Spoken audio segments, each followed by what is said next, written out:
Terima kasih Bapa Sorgawi, sembunyikan hamba dan hamba-hambamu ini semua di balik salibmu. Dalam nama Yesus, praise the Lord.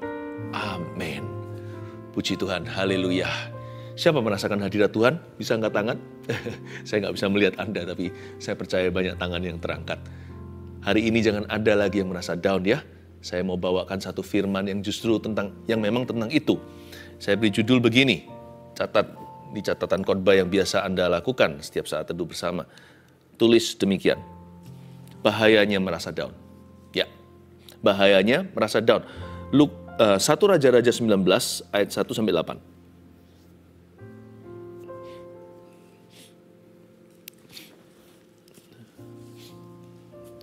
Mari kita buat satu komitmen dulu, ngomong di depan.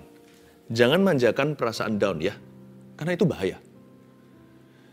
Tetapi biasakan diri dengan iman.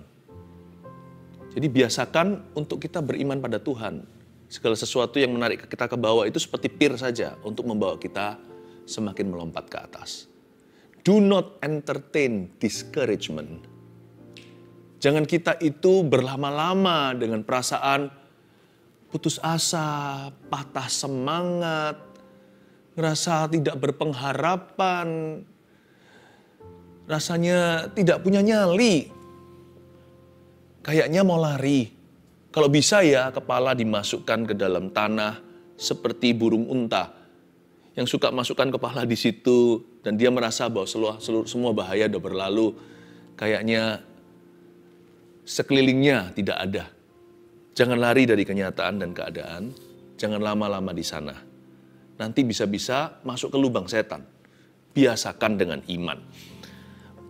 1 Raja-Raja 19 ayat 1, Elia ke Gunung Horeb. Saya bacakan ayat 1. Ketika Ahab memberitahukan kepada Isabel segala yang dilakukan Elia dan perihal Elia membunuh semua nabi itu dengan pedang. Maka Isabel menyuruh seorang suruhan mengatakan kepada Elia, beginilah kiranya para Allah menghukum aku, bahkan lebih lagi daripada itu, jika besok kira-kira pada waktu ini, aku tidak membuat nyawamu sama seperti nyawa salah seorang dari mereka itu.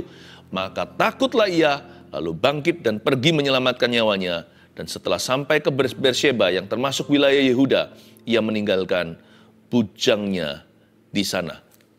Berhenti sampai ayat 3, coba saya jelaskan. Ini cerita tentang Elia.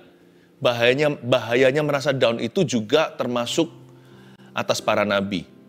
Tak peduli nabi sesakti ini, Elia itu kurang diurapi atau apa? Dia itu penuh dengan kuasa. Belum lama yang lalu, belum lagi 1 minggu dari cerita ini, dia mengalahkan Nabi Baal. Ratusan daripada nabi palsu itu dieksekusi. Gak main-main loh. Iman Elia itu bukan hanya memindahkan gunung. Iman Elia itu menurunkan api langsung dari sorga. Menyambar semua korban persembahan umat Israel yang ada. Yang waktu itu Elia persiapkan. Ini Elia luar biasa urapannya.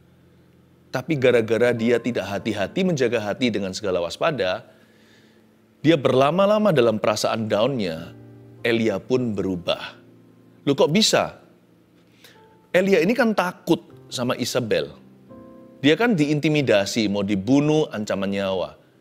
Jadi dia ini bukan down, dia ini ketakutan. Bukan, ketakutan itu sudah level kedua. Itu episode berikutnya, sebenarnya menjadi akar atau cikal bakal semua kefatalan, itu karena Elia diam-diam kebobolan sebuah perasaan discouragement. Iblis itu kalau mau mengalahkan kita itu dari dalam, itu paling ampuh. Dari luar kita tengking dia. Kalau dari dalam itu berupa the seeds of discouragement atau benih-benih putus asa, perasaan down yang diam-diam merayap ke dalam jiwa. Nah itu yang bahaya. Di mana Elia itu down-nya? Lihat ayat 1. Ketika Ahab memberitahukan kepada Isabel segala yang dilakukan Elia. Kayaknya ya, kalau ini adalah interpretasi saya. Sepertinya di ayat 1 ketika Ahab memberitahukan kepada Isabel itu, Elia merasa down sekali. Hati-hati dengan ekspektasi. Elia ini merasa discouraged. Dia merasa, loh kok begini? Karena harapannya adalah Raja Israel akan bertobat. Bukannya bertobat, malah melaporkan pada istrinya yang jahat. Lalu muncullah rancangan untuk membunuh Elia. Elia itu down bukan karena ketakutan, dia down itu karena tidak kesampaian. Harapannya tidak dipenuhi. Seolah-olah doanya tidak terjawab persis sesuai aplikasi, sesuai ekspektasi. Elia merasa down sekali. Padahal Tuhan sudah dapat hatinya bangsa Israel. Yang Tuhan mau kan the people atau umatnya. Raja itu kan salah satu umat saja, tetapi di hati Elia, di matanya terlalu dibesar-besarkan. Seringkali yang membuat kita down adalah fakta tidak sama dengan ekspektasi kita. Realita yang terjadi tidak sama dengan doa kita. Seolah-olah doa kita nggak berhasil, seolah-olah doa kita nggak dijawab. Terobosan yang kita tunggu-tunggu kok nggak muncul di depan pintu. Kita merasa selama ini kita beriman percuma atau sia-sia. Ketika Ahab memberitahukan kepada Isabel, disitulah permulaan semua kejadian Elia melarikan diri ini. Dia ketakutan seperti anjing yang ekornya diturunkan, disimpan di antara kedua pahanya. Elia yang gagah perkasa baru beberapa hari yang lalu, begitu jayanya mengangkat nama Tuhan. Membuat nabi-nabi palsu disingkirkan. Umat Tuhan itu loh, berbalik kepada Allahnya. Itu dalam jumlah massa. Tapi Elia ini perfeksionis kelihatannya. Dia kepinginnya all or nothing. Dia maunya 100%. Tentunya di bangsa itu juga ada golongan Isabel. Orang-orang yang tetap bersikukuh. Orang-orang yang memilih untuk tidak percaya sekalipun sudah melihat buktinya. Dan itu yang Elia lihat. Dia lihat lubangnya. Dia lihat kekurangannya. Bagi Elia tidak cukup mujizat yang terjadi. Dia ingin rajanya untuk bertobat. Itu sih mulia. Tuhan juga ingin Raja Ahab ini bertobat. Tapi paling tidak, count your blessing one by one dulu, atau hitunglah berkatmu satu persatu. Jangan discourage. Coba dihitung apa yang Tuhan telah lakukan dalam hidup Anda. Mungkin doa Anda belum semua terjawab, kan sudah sebagian terjawab. Atau bahkan yang tidak Anda doakan sudah diberikan loh sebelum Anda memintanya. Yang gitu tolong diperhitungkan. Elia ini kayaknya agak discourage ya di ayat pertama. Ketika Ahab memberitahukan kepada Isabel segala yang dilakukannya. Hati-hati. Dan waktu dia mulai down, apa yang terjadi? Ayat 2, maka Isabel menyuruh seorang suruhan mengatakan kepada Elia. Coba Anda perhatikan, Isabel menyuruh seorang hitman, seorang assassin, seorang pembunuh bayaran, atau dia menyuruh seorang suruhan untuk mengatakan. Bukannya Isabel itu menyuruh orang dengan pedang, tapi pergi menyuruh orang membawa surat. Dia utus seorang postman atau tukang pos. Maka Isabel menyuruh seorang suruhan mengatakan kepada Elia, beginilah kiranya para Allah menghukum aku, bahkan lebih lagi daripada itu, jika besok kira-kira pada waktu ini, kurang lebih 24 jam waktu itu, jika aku tidak membuat nyawamu seperti nyawa salah seorang dari mereka. Bahayanya merasa down itu apa ya? Kita jadi sasaran empuk intimidasi. Poin nomor 1, gampang percaya intimidasi. Kalau kita itu biarkan perasaan down kita manjakan lama-lama di dalam hati, kita akan jadi korban hoaks sudah pasti. Ya kan? Lalu korban apa kata orang, opini manusia, kita akan diombang-ambingkan. Kita tidak akan pernah jadi orang yang stabil benar. Tidak akan menjadi orang yang tenang. Mendua hati selalu dan bimbang melulu, apapun yang dia doakan, Yakobus pasal 1, tidak akan dia menerima apa-apa dari Tuhan. Iblis itu tahu bagaimana menggagalkanmu dari dalam hatimu dengan menaburi seeds of discouragement atau benih-benih perasaan down itu. Dan kalau kita tidak tengking langsung, maka benih-benih atau telur-telur puyuh itu akan menetas menjadi ular beludak. Tujuan akhir dari iblis menabur benih demikian dan mengintimidasi hidup kita adalah supaya kita jangan jadi orang yang produktif. Sebab orang yang ketakutan, hidup dan imannya tidak akan berbuah. Dia akan selalu takut melangkah, nggak berani untuk melakukan apapun juga. Karena dia takut-takutan. Hidupnya akan stagnan. Padahal di Alkitab itu, do not fear, jangan takut itu disebut berapa kali tahu nggak? 365 kali di dalam firman Tuhan. Dari Kejadian sampai Wahyu itu ada 365 times. Seolah-olah Tuhan hendak memberitahu pada kita tidak ada alasan untuk takut setiap hari. Tiap hari ada antidotnya. Setiap hari itu selalu ada obat takut kita, yaitu janji Allah. Kenapa 365 kadang-kadang saya renungkan ya, seolah-olah Tuhan mau berbicara. Tiap hari apa yang membuatmu menjadi takut? Aku sudah punya persediaannya. Aku sudah punya jawabannya. Bagi setiap rasa takutmu, jenis apapun juga ada obatnya. Ada penawarnya. Kalau Tuhan bilang sama kita jangan takut atau jangan khawatir, itu bukan karena Tuhan suruh kita berpikiran positif.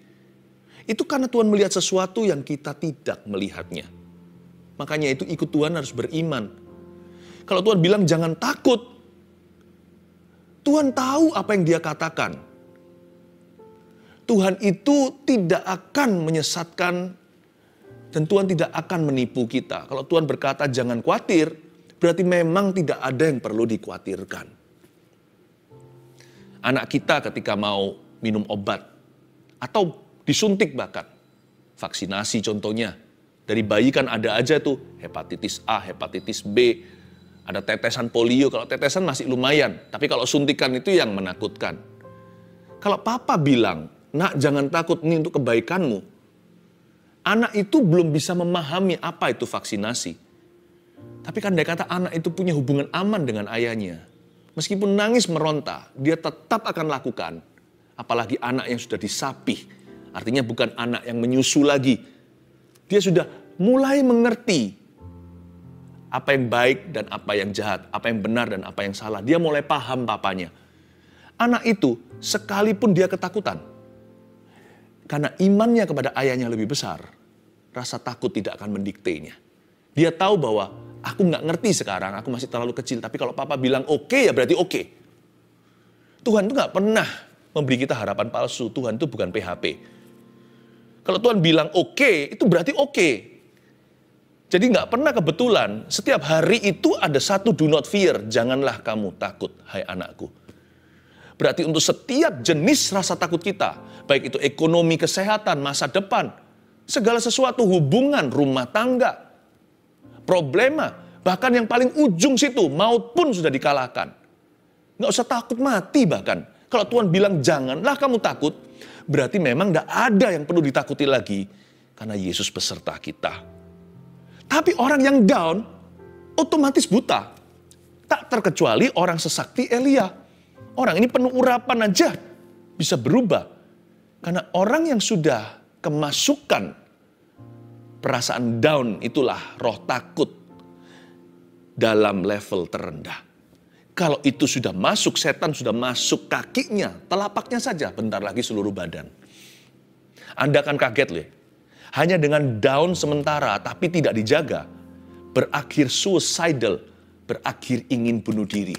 Elia loh ya, ini bicara soal pendeta, hamba Tuhan, pastor zaman itu, seorang setara nabi dan rasul yang luar biasa, orang selevel Musa, bahkan waktu nanti ditransfigurasi ketemu Yesus, pada waktu Yesus belum ke Getsemani, berapa minggu lagi Yesus akan mati.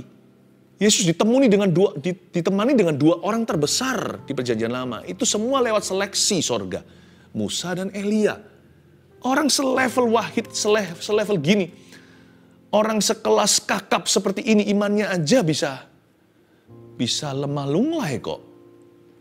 Karena itu jangan manjakan perasaan down di hatimu. Itu bahaya loh. Karena siapa yang down, dia akan jadi sasaran empuk iblis. Sebab orang yang perasaan down-nya tidak diaudit sama Tuhan, perasaan down-nya tidak segera dikuasai dan dikalahkan, orang itu akan gampang percaya intimidasi. Kok bisa ini intimidasi saja? Buktinya di ayat 2. Isabel ini tidak menyuruh hitman, assassin, atau pembunuh bayaran. Dia kirim tukang pos aja, Elia ngeri dan lari. Kalau memang si Isabel bisa bunuh Elia, kan sudah dari sono-sononya dibunuh. Kalau Isabel memang diberikan sama Tuhan hak untuk bisa jamah nyawa nabi pilihannya, niscaya bahasa Alkitab, tentulah dia sudah kirim penembak jitu. Dia sudah kirim seseorang dengan pisau, pedang, dan parang. Isabel itu yang dikuasai seluruh roh jahat tidak berdaya di depan Elia.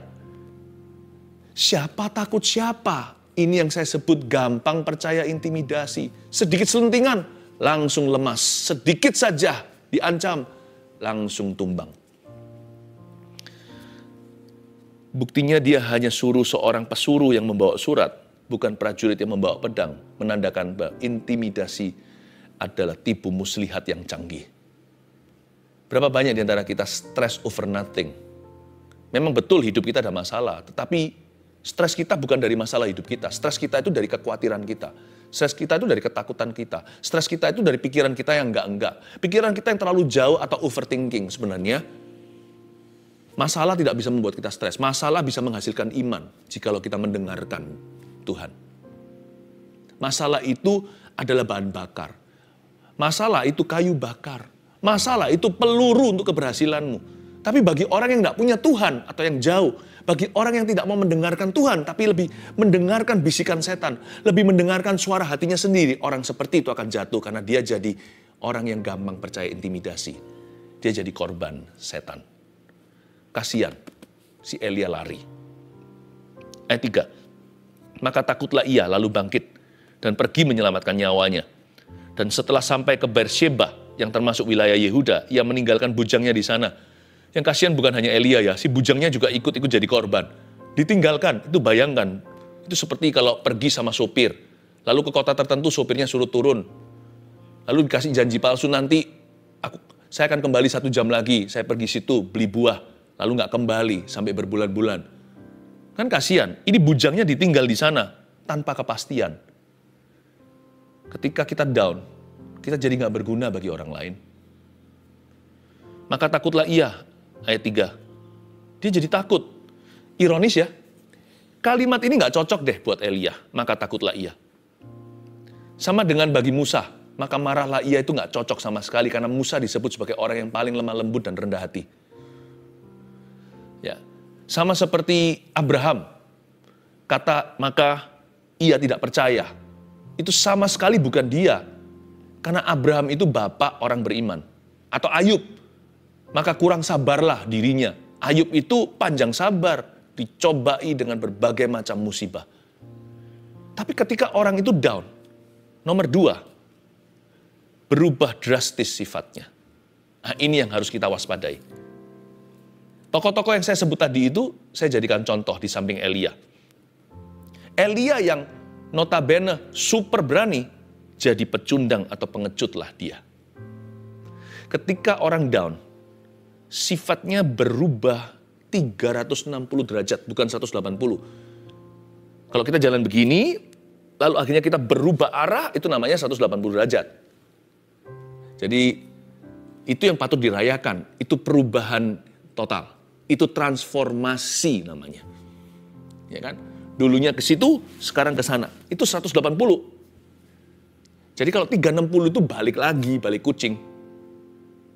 Nah, Elia itu yang super berani. Kita nggak punya sejarah, Alkitab tidak mencatatnya. Orang ini dulu sebelum jadi nabi, dia siapa, dia apa. Karena itu saya harus pakai contoh lain. Tapi melihat track record pelayanannya, konfrontasinya itu loh dengan Ahab, Baal, segala. Kayaknya kalau bicara soal berani, yang mendekati singa dari Yehuda, ya Elia, orang Tisbe ini.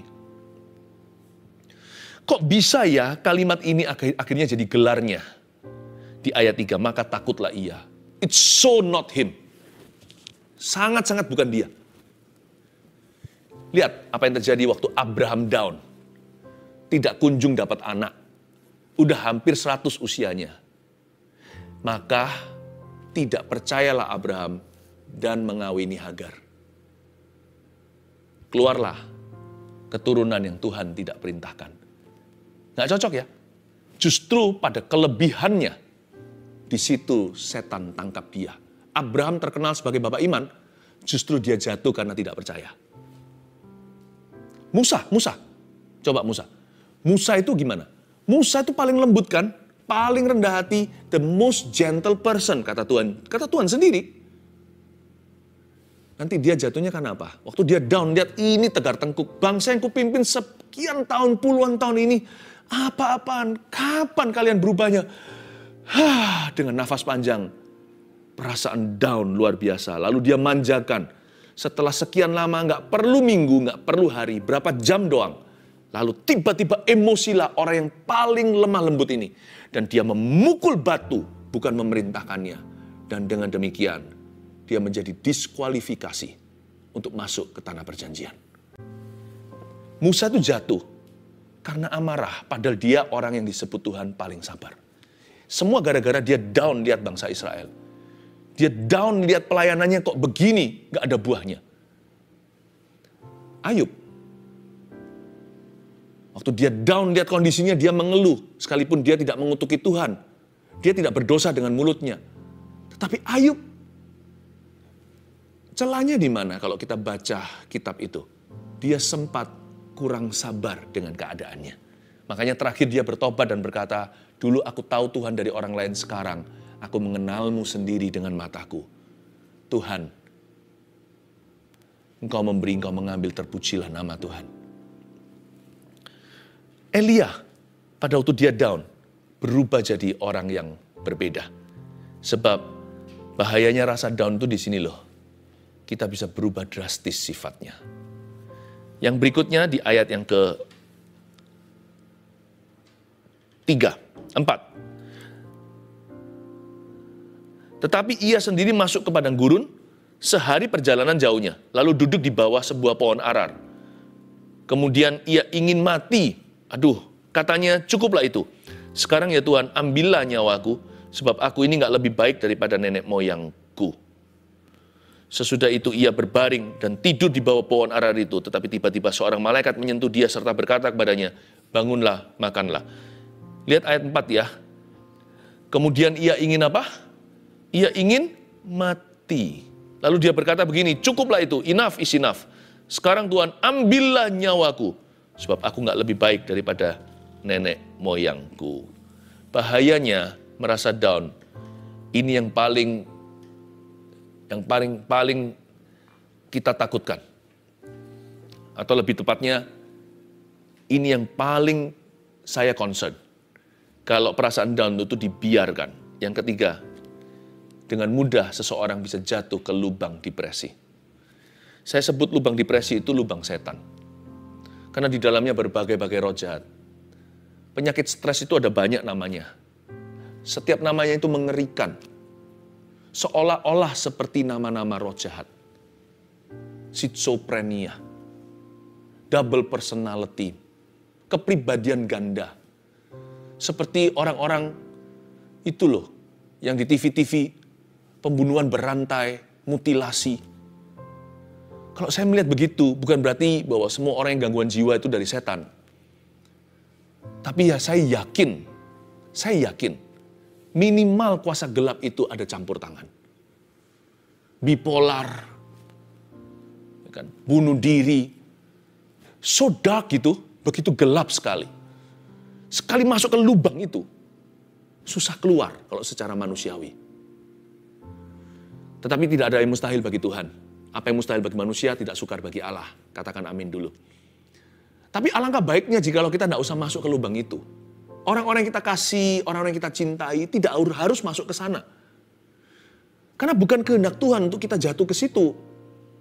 Itu lubang setan dengan berbagai macam nama-nama penyakit yang kedengaran seperti gelar-gelar roh jahat. Bipolar, stres, ya kan? Dengar-dengaran suara. Elia, orang sehebat itu berkata, ambillah nyawa. Loh kok bisa jadi gitu ya? Yang menghalangi dia untuk tidak sungguh-sungguh beraksi dan membunuh diri adalah karena kebenaran yang sudah ada di dalam hatinya. Karena dia tahu inilah dosa yang mendatangkan maut. Jikalau dia bunuh diri, dia nggak akan ketemu Tuhan. Tapi dia berkata ambillah nyawa. Ini sebagai peringatan untuk kita. Orang sekali berdia hanya merasa down saja, tapi dibiarkan berlalu-lalu, lama-lama jatuh ke lubang setan itu, lubang depresi. Nah, kita lihat sekarang ayat yang ke-5 tadi. Kan dia sudah berbaring di situ lalu disentuh malaikat ya, ayat 6 sekarang.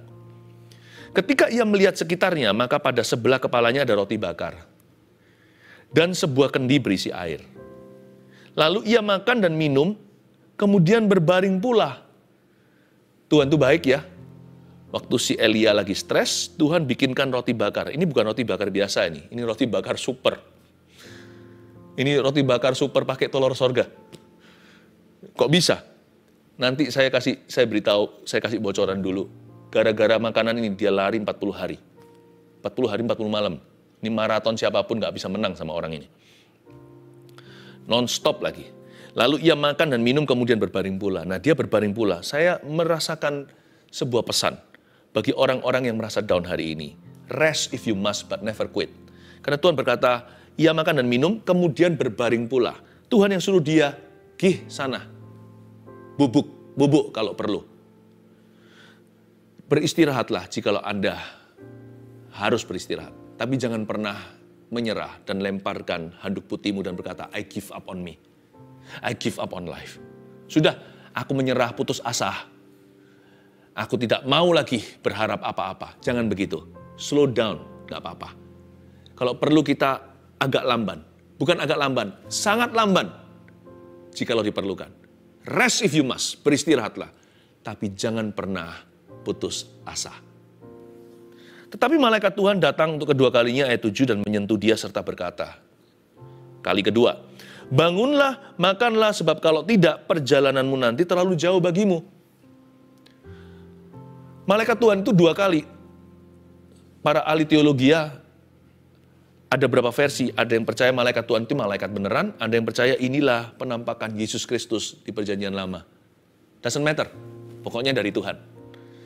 Tetapi malaikat Tuhan datang untuk kali kedua dan menyentuh dia serta berkata, hey, ditepuk gini, bangunlah dan makanlah, sebab kalau tidak perjalananmu nanti terlalu jauh bagimu. Kalau kita lagi down, hati-hati apa yang kita makan. Kalau kita sudah down, jangan dengarkan yang negatif-negatif.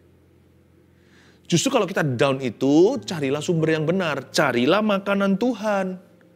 Supaya kamu bangunlah, makanlah. Jangan sembarangan. Kalau orang itu sudah diare, jangan malah cari sambal, cari makanan yang kotor, emperan. Dokter sarankan bubur dengan kecap asin doang.